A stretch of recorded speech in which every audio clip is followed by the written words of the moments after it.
Hi, guys. I hope all of you are having a great day, and I hope that your day becomes even better after listening to this lesson and using some of the words that I hope I've taught you here. Okay, without wasting any further time, let's move on to our next set of letters. In this lesson, we are going to be covering the letters F and G, and actually, I have selected very, very limited roots starting from these letters because the idea is to make sure that you learn as many words as possible without getting confused. So, if at any point of time you feel any confusion, please feel free to reach out to me via these comments. Starting with the letter F, the first set of roots is FAL, fall or false. Of course, you think of a word, you think of the word false, that is FALSE, false. Of course, that's where it comes from. So the root here stands for deceive. I have mentioned the first word as false, which means wrong. Another word here is infallible.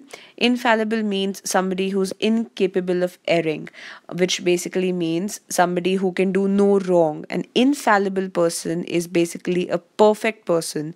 An infallible person is somebody who can never fall, who is absolutely error free, who's flawless.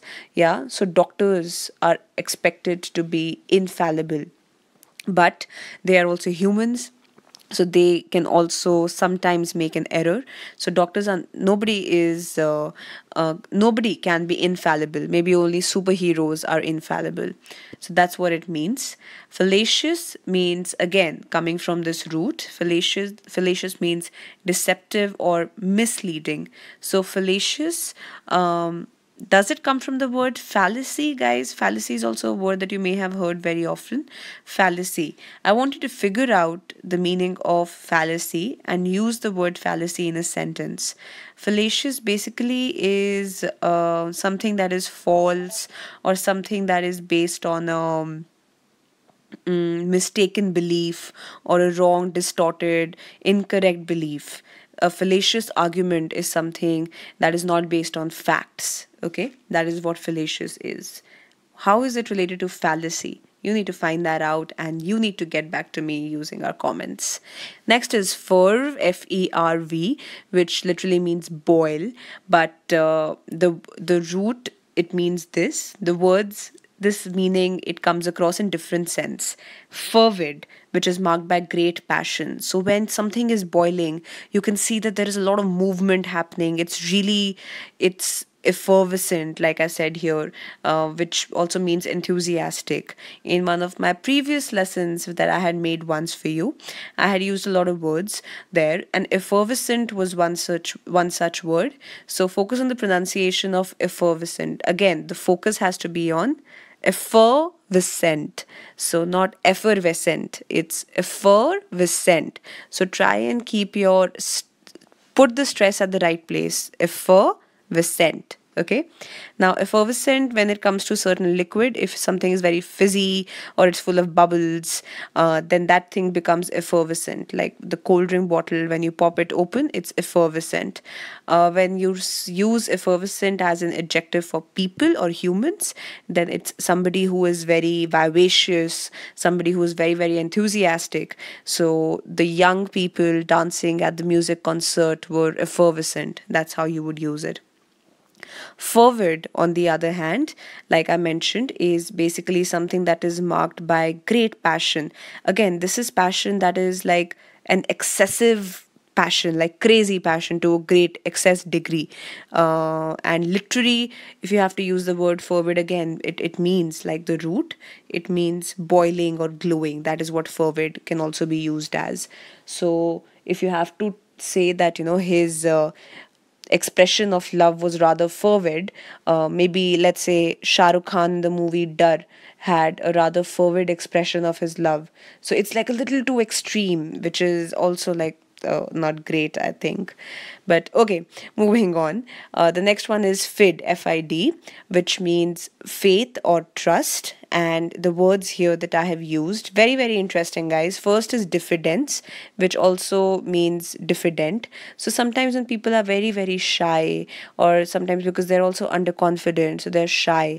And so they come across as people who don't speak much or very modest, very quiet. That is a diffident person. That person is expressing diffidence. So this is what diffidence means. A lot of movie stars in real life are actually diffident. Okay, that's what it means. Perfidious is the next word. Perfidious, which means dishonest or treacherous. Now, I'm sure you'd be like, oh my god, there's so many words and so many meanings. So, how these roots help you? When we'll reach the letter P, you will see that there is a root that is PER. Now, the root per, it means against or destruction. And here we are using the root fid, which means faith or trust. So, against faith is what? Dishonest, right? So, a destruction of faith or your honesty means dishonest.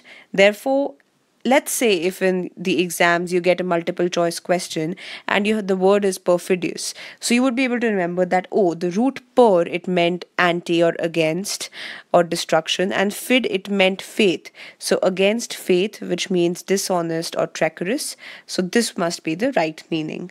So this is how these roots help you guys. I hope that is a point that you can remember. Next is fore, Fore, which also means before.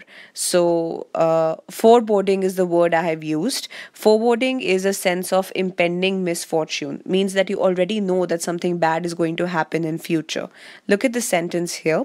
The dark clouds are a foreboding of the storm that is soon going to hit the mainland. So, when you look at the dark clouds, you get that premonition that, oh, something bad is going to happen, or there's a storm that's coming. In Hindi, what would this be called? I'm not very sure, but if any of you know, then please mention it in the comments. Since fore, Fore, as a root is extremely common, I want you to find at least 5 new words using this root for. Yeah. With that, we move on to the next letter, that is G. G, the first root that I have used here is gen or GEN. You use words like genesis, right? So, gen basically means birth and or class. It can also mean kin. So one root, it has like these 3 different meanings, but in most of the contexts, it stands usually for birth in that sense. But of course, it can also mean the other two. The words that I have used here are progeny and progenitor. So literally, it's progeny is offspring and progenitor is a direct ancestor. So somebody who you have descended from, like my father is my progenitor and I am my father's progeny. So it literally, like parent and child, is progenitor and progeny. Okay, this is really interesting. Graph or gram, which means writing. So the words here are biography, which is a life history, which is written. Bibliography, remember biblio, the root, which meant book. So bibliography is a list of writings that are related to a given subject. Usually at the end of a thesis, you mention the bibliography where you mention your list of writings. So gram and graph both mean writing as a root, but okay, so if you have to use words like telegram versus telegraph, I want you to find the difference between the two and tell me. Similarly, I remember in biology in school, we used to read electrocardiogram versus electrocardiograph. So, how are the two different? So, when a word ends in gram versus when a word ends in graph. And the question here is telegram versus telegraph. Find out the meaning and then share that with me in the comments again. Next one is grat, Grat, which means pleasing. So the word here is gratitude, which means thankfulness.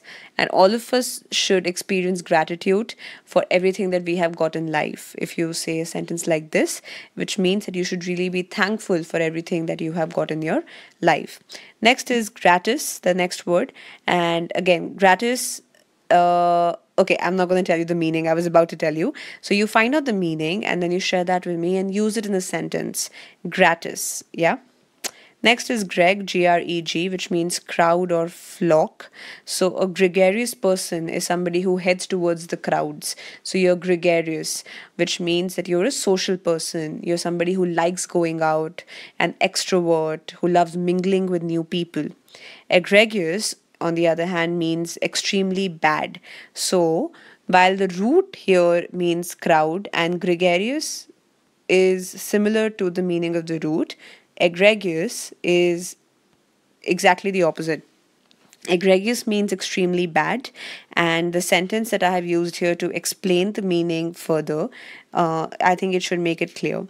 After cheating on the exam, Aruna was warned that further egregious violations would have her expelled from school. So, egregious means extremely bad, and not just bad, but like to a very extreme sense. All right, with that, we put an end to F and G. And coming up next is, please write all of these different sets of exercises that I'm giving you in your comments, and I'm constantly checking them, and I will also reveal your answers, take up some of your questions, answer them in these lessons. And we'll start off with words where the roots start from the letters H and I. Thank you so much.